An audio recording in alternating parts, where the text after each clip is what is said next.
Welcome to Breaking the Cycle of Poverty, featuring Jay Height, Executive Director of Shepherd Community Center in Indianapolis.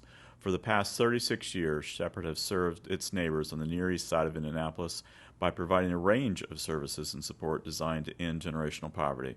My name is Tim Swearens, and I'm your host for these conversations that explore why poverty remains such a persistent problem in the United States and how each of us can help our neighbors break the cycle of poverty.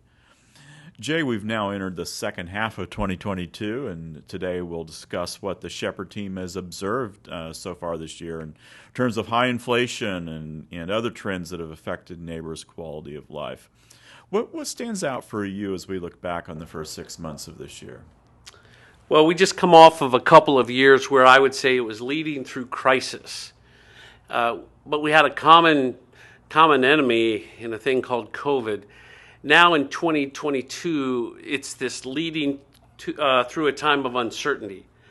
And what I mean by that is we have multiple challenges facing our folks. We've got health challenges, COVID's still around. We have inflation like none other. In 27 years here in the Near East Side, never seen the pressures on our families. Conversation, is there a recession? Is there not a recession? We know that there's some challenges lying out for our families. As I've said before, the numbers don't add up.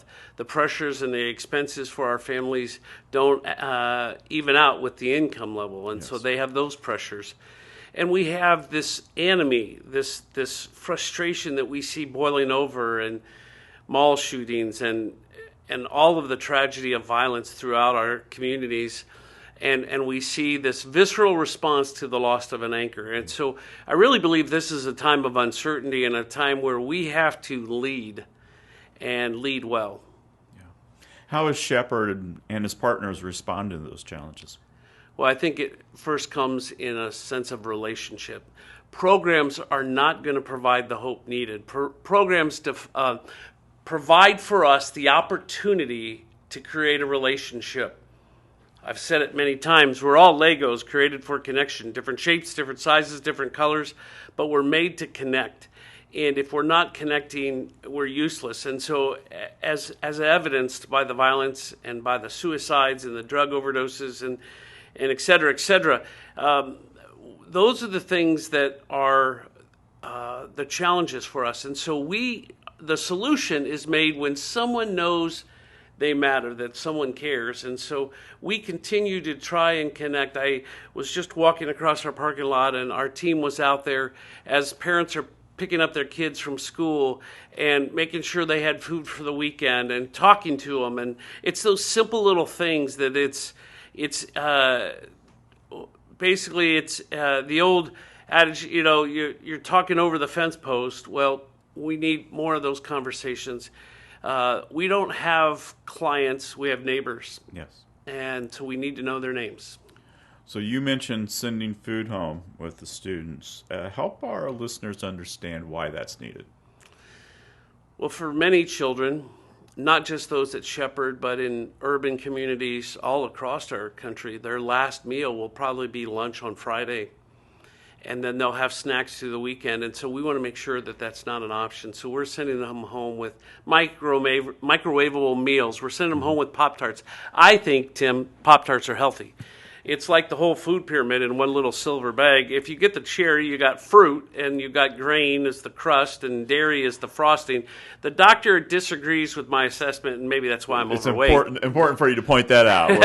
We're not giving nutritional advice here. No, it's maybe why I'm diabetic. But the idea is we want to make sure that they have food to eat on, and that hunger has no place. We know if we can meet the physical needs of food, it helps in all the other areas that we're trying to move the needle. Yeah.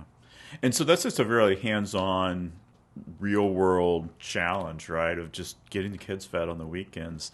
And Shepherd's dealing with those issues every day. How's that affecting ministry in terms of the needs are greater than ever? Yes, we have to remember we can only do what we can do, and we can't solve all the problems. Yesterday, we had multiple folks calling in needing help with utilities, needing help with rent, and the program that the city did a great job of helping our neighbors is over. And so now there's this challenge of how do we help them. And we're headed into a winter season where we're already seeing utility costs go up, and know that that's going to be a challenge for our neighbors.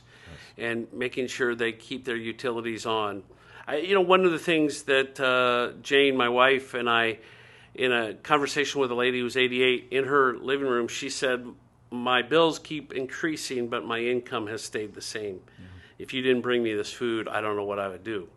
And so I think a new change in 2022 is to really see the needs of our senior adults, those on the fixed incomes that are being hard-pressed, as well as the families who have kids in our program. Can you identify a new lesson you've learned this year? And you've been in ministry for a while now, but something from 2022 that stands out to you? Well, I think this is a lesson that is maybe not new, but one that's been reinforced, and that is a quote from Mario Marino in his book, Leap of Reason. The great organizations are those that tackle issues bigger than themselves and partner with others to accomplish it.